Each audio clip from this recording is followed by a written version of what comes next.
My name's Ed Piskor. I'm Jim Rugg. We're going to be continuing our Image X month week of comics coverage, Jimmy. But first, what do you got?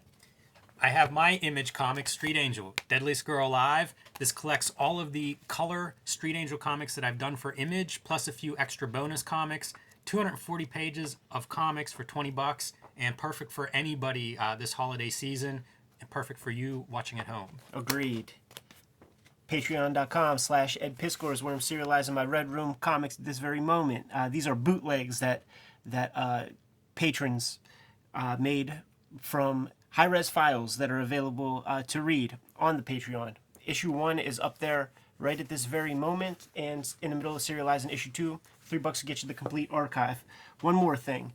The X-Men Grand Design Omnibus, almost a 500-page book collecting pretty much every drawn image that I did for the production of that Marvel comic, is it's sold out at our level.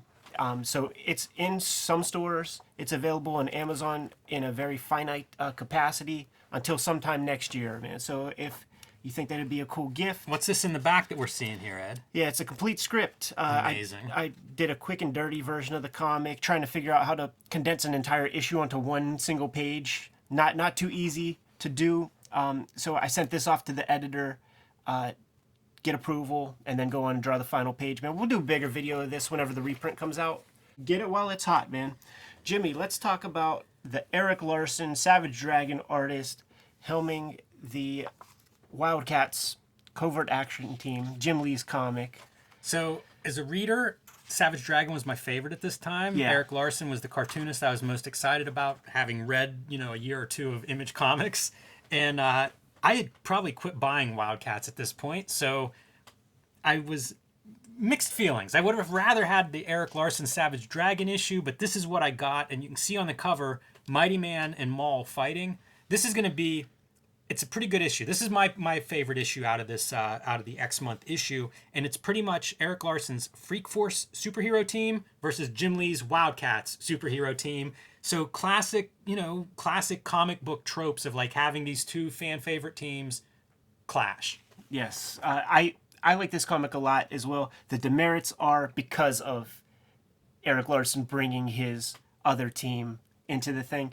We should have replaced those guys with Stormwatch. You're right. That would have been really cool. Dark word balloons. This is early days of digital coloring, digital lettering, and it's like, that's hard to read. Don't do that. Don't do black ink on blue backgrounds like that. That is unfortunate because there is value in these first 2 pages, and the classic Kirby trope of splash page, double page spread. And ERIK Larsen is probably the most sound cartoonist for my taste of all of these guys. And he understands the mechanics of how comics works, and he has some idea about the business of comics, and he knows that there may be some people who come to this comic who are ERIK Larsen fans. So he very clearly lets a new reader know what the fuck you're getting into with that consideration in mind.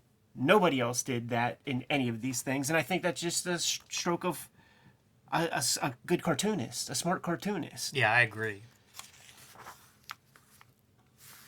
There's your money shot of Jim Lee's Wildcats, as interpreted by ERIK Larsen, which was the cool gimmick of this whole X month. So that's what you want. That's really the number one piece that you want out of these books is like, bring in the artist, another cool artist, you interpret the characters.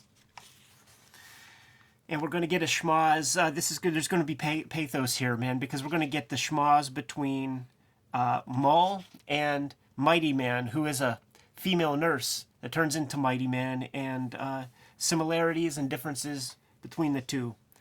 But it's these comics are fun. This one is kind of it's standalone. ERIK Larsen, he doesn't know what the hell Wildcats is. Yeah. It's very true. Do you think these are intentionally, like, these are Jim Lee panels that he's trying to do there? At the time, I would say yes. But if you keep reading Savage Dragon and see some of the shit that he does, it quickly becomes ERIK Larsen stuff. Yeah, that's what I was thinking, too. Like, in some ways, it could be that, but it's not that different than what you're seeing in the ERIK Larsen language. The ERIK Larsen art style, though, I think of it compared to the rest of his Image, founding fathers, is a far more organic style than everybody else. Like, Brandon Choi had the habit of writing a lot of these like acronyms that would then be spelled out down here, and so Larsen's doing a little bit of a caricature of that writing style too, where it's even things like ASAP is spelled out as soon as possible. So. Totally, and it's all leading to this joke right there, BFD. Yeah, no, that was a good piece, man.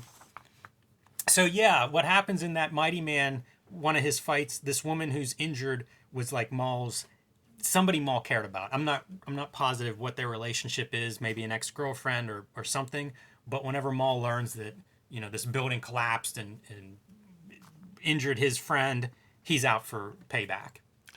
And Maul's gimmick, the bigger he gets, the less, he's almost like the Hulk or something. Like he loses his mental faculties as he gets bigger, and getting bigger is important if you're fighting the world's mightiest mortal, Mighty Man. That's all well and good, Jim, but how whack is Warblade without his costume on? Wait, that's not Doc Samson? Hey, speaking of Warblade, this made me remember that Simon Bisley did a Warblade miniseries that's really cool. As you can imagine, Bisley with a guy who has knives for fingers. Right. Works pretty well, but yeah, that's not the best look for Warblade. I don't even know if that's right, because Warblade has like metal body parts and stuff, so that might be one of ERIK Larsen maybe swinging and missing on what Warblade looks like, because I don't think he takes the costume off. Speaking of costumes, Maul's costume is very smart because it covers up his freaking yellow soul patch, man. And clearly a nod to Kirby with this device that he's riding right out of New Gods. Yeah, straight, that's Orion. Gotta get his little gimmicks in there, man. Vanguard. Gotta go in business for himself a touch. Let's go in business for himself even more, because now we're going to exit the Wildcats comic and launch right back into, what ERIK Larsen's been doing for a dozen issues or whatever.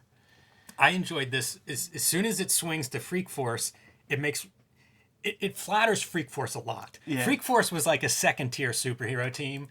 Vic Bridges was drawing it in this like knockoff Burn style, and it just was not anywhere near Wildcats. Certainly not in sales. This was a B team. This would be like Avengers West Coast or something. But here, Larsen really shines, man. They look good, and they look like rivals and equals. It's kind of cool. Yeah, I mean, I only know that I do have the Freak Force comics, but I know them from their appearances and introductions in the Savage Dragon. Right. So this is status quo to me. And I should say, not a bad series. Like I'm not, putting the series down. It's just that's how they were viewed. Like that series never sold in the numbers of something like a Wildcats. I look at Larsen's cartooning, and I just love his internalized comic book cartoony language. Like just looking at these trees, and it's just like very simple, iconographic leaf textures, grass textures, bricks, but it all reads, and it's all there, man. Even the use of shadow to show like this morose panel, cartooning 101. Yeah. You lose it if you're trying to make everybody look cool with badass shadows, but if you use it selectively, it can be a tool to show that kind of like, Mighty Man's just hurt over this thing. And that's when Maul shows up. This is what Larsen does, man. Yeah. And this is what you want. Again, rereading these, like this issue stood out to me because it's bunch of these characters fighting. What else are you gonna do in one of these issues? Yeah, that's all you want, man. So you create the MacGuffin, you got the schmoz, and that's what we're gonna have. A couple pages of that, dude. And it's fun to see Larsen's treatment of such a big character, because for as big as Savage Dragon is, he ain't this big. No, and he's gonna keep getting bigger. Again, Hulk-like. He's getting more and more angry. And Larsen plays with these proportions really well, man. And this is what an Image comic is too. You can't judge this for not being Love and Rockets. Yeah. It's an Image comic. This is what they're built on. This is what you want. And of course, whenever they see their buddy Mighty Man in trouble, Freak Force is there. He's got their back. And of course, Wildcats see every Freak Force ganging up on Maul, so they got to join the ruckus. Larsen's like, oh shit, I forgot. It's a Wildcats comic. I gotta get these guys in there. Gotta love this kind of 2-page spread, because it is a challenge. Like, how do you make everybody look pretty cool? I like the Warblade now in costume. I think those claws look really good there. Yeah. It's hard to draw like teams like this. I mean, X-Men did it for decades. That's not an easy thing to do. It's not. You got to juggle the characters. Chris Claremont described it as dance choreography. Yeah, speaking of which, you see it in these pages where it's like, go this way, go this way, go this way. Pretty slick how that works. And again, it's just showcasing 2 superhero teams. These should have a toy ad at the back.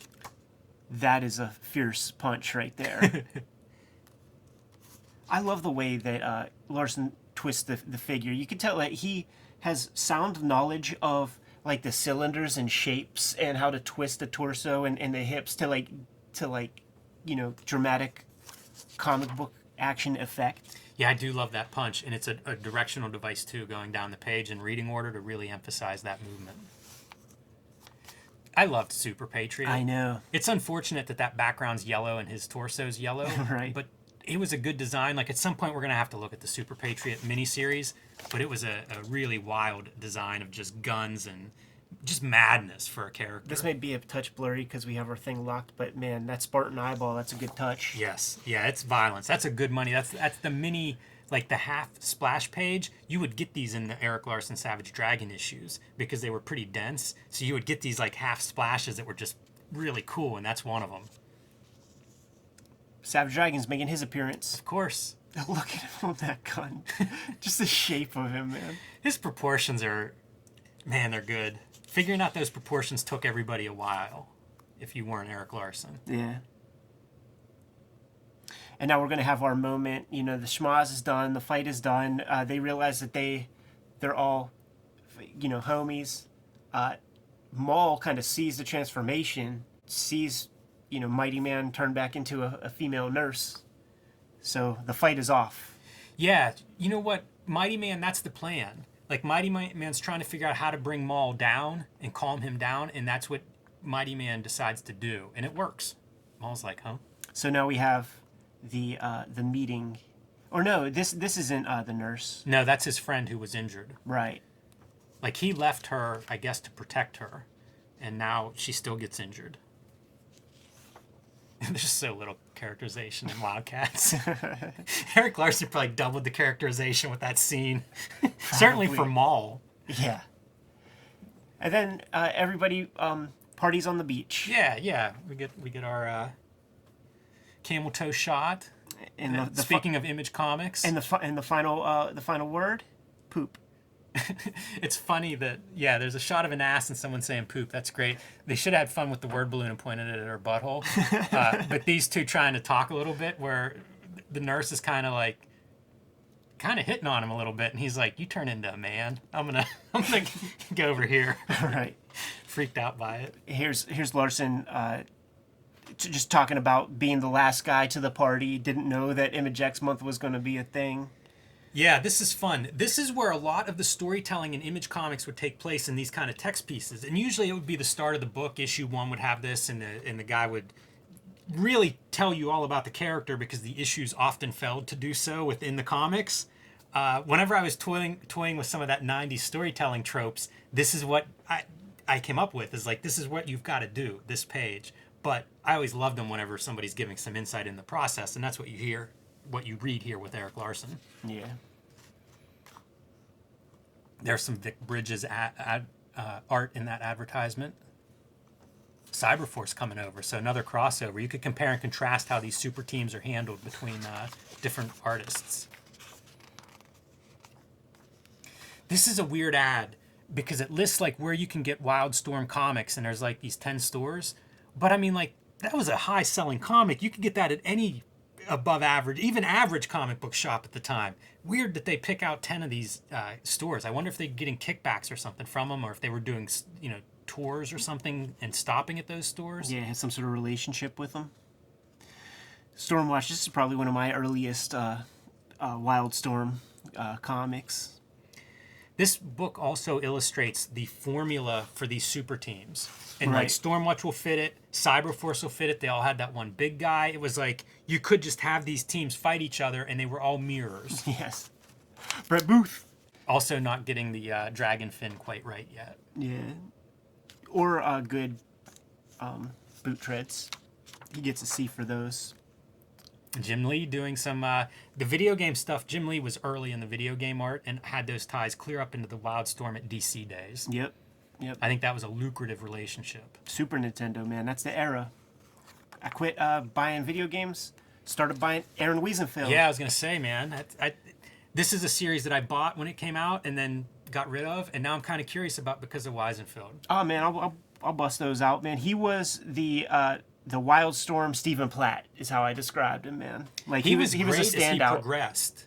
You could see him getting better from book to book, and when he does like the Deathblow Wolverine crossover, I think that's like my favorite of his. Yeah, and it's far different than It this. is very different, yeah. Yeah, he takes it kind of like that. It's like that Jay Lee trajectory of like leaning into the '90s style, and then becoming more himself. Right. As a lot he of goes the on. Wildstorm guys did that. Like Travis Charest is another one who Right. shows up, and you can see it's the Wildstorm style, and the more they work, the more they become them. Yes. Yes. Yeah, we'll talk more about. He's a fine artist now, though, right? Mm-hmm. Yeah. We'll talk more about that, man, later. Kayfabers, like, follow, subscribe to the YouTube channel. Hit the bell. We'll notify you when the next vids are available. Street Angel Image Collection in stores right now. Street Angel hardcover edition has sold out at the publisher level. Get that while you can. Octobriana's in stores. Plain James is in stores. Patreon.com/Ed Piscores, where I'm serializing Red Room. X-Men Grand Design Omnibus sold out at the publisher level. Cartoonist Kayfabe, it's like it's working, Jimmy. Yes, mission accomplished. Get that thing while you can. It's going to be reprinted in early 2021. What else, Jim? Subscribe to the Cartoonist Kayfabe e-newsletter at the links below this video. I recommend you do it because you don't see everything we post on social media. The newsletter will keep you up to date on everything. You can find Cartoonist Kayfabe t-shirts and merchandise, again, at the links below this video. And you can find all of our links on social media, including the Cartoonist Kayfabe Instagram links below this video. Give them one more set of marching orders. We'll be out of here, Jimmy. Read more comics.